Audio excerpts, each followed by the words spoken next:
Depuis de nombreuses années, la ville de Gonfreville-Lorcher soutient la cause du peuple sahraoui. Donc le peuple sahraoui, il a un territoire qui était à l'origine occupé par les Espagnols, qui ont abandonné ce territoire. Il a été repris par les Marocains et par les Mauritaniens. Les Mauritaniens sont partis, les Marocains sont restés et considèrent que c'est leur territoire. La municipalité soutient les Sahraouis qui sont sur les territoires occupés. Il y a eu un conflit avec eux et il y a eu des camps de réfugiés qui ont été créés et qui sont en Algérie. Il y a eu des décisions de l'ONU qui ont reconnu que le peuple sahraoui avait le droit à son territoire et que pour cela, il y avait une décision de l'ONU pour qu'il y ait un référendum d'autodétermination, qui n'y a toujours pas eu lieu puisqu'il y a une opposition totale du Maroc qui considère que ce sont des terres qui leur appartiennent. Le Sahraoui subit une répression importante et il y a une réaction des Sahraouis mais qui se fait toujours pacifiquement.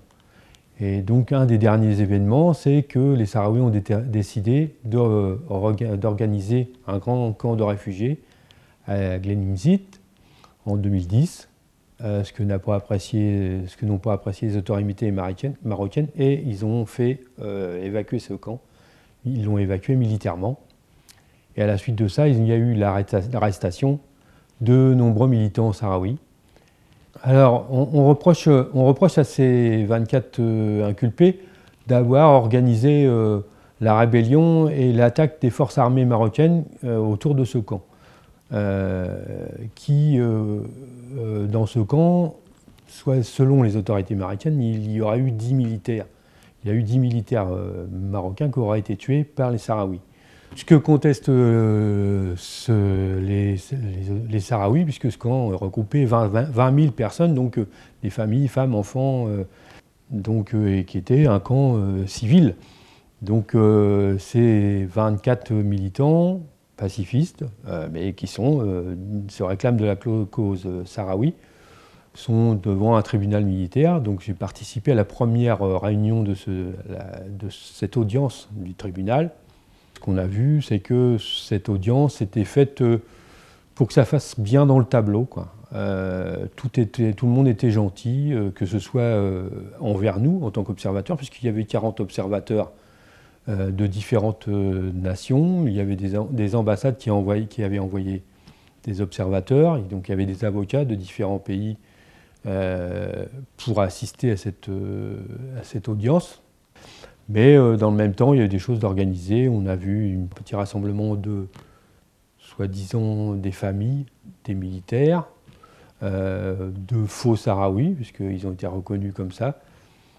Et puis, nous, on a pu assister à cette audience.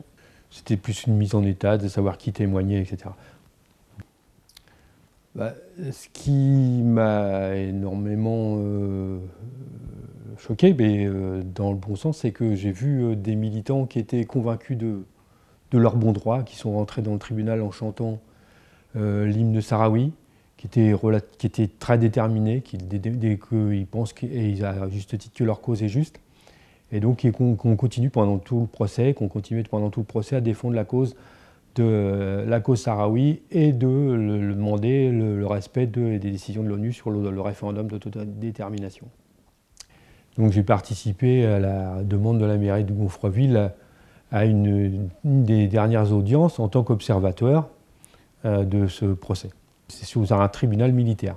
Tribunal militaire que tous les observateurs et les juristes internationaux considèrent que c'est illégal, puisque ce sont des civils.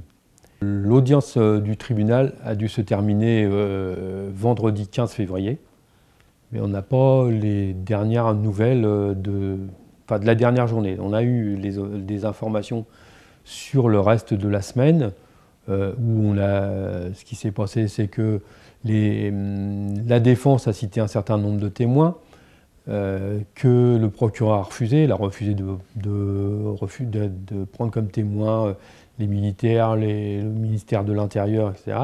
Il y a eu l'audition des témoins de la défense.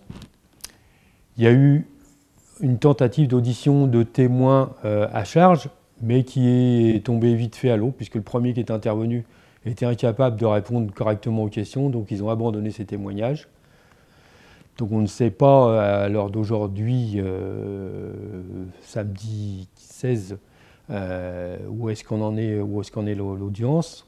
Normalement, tout le procès était terminé. Maintenant, il ne reste plus qu'à savoir quelles seront les conclusions du procureur et la décision du tribunal.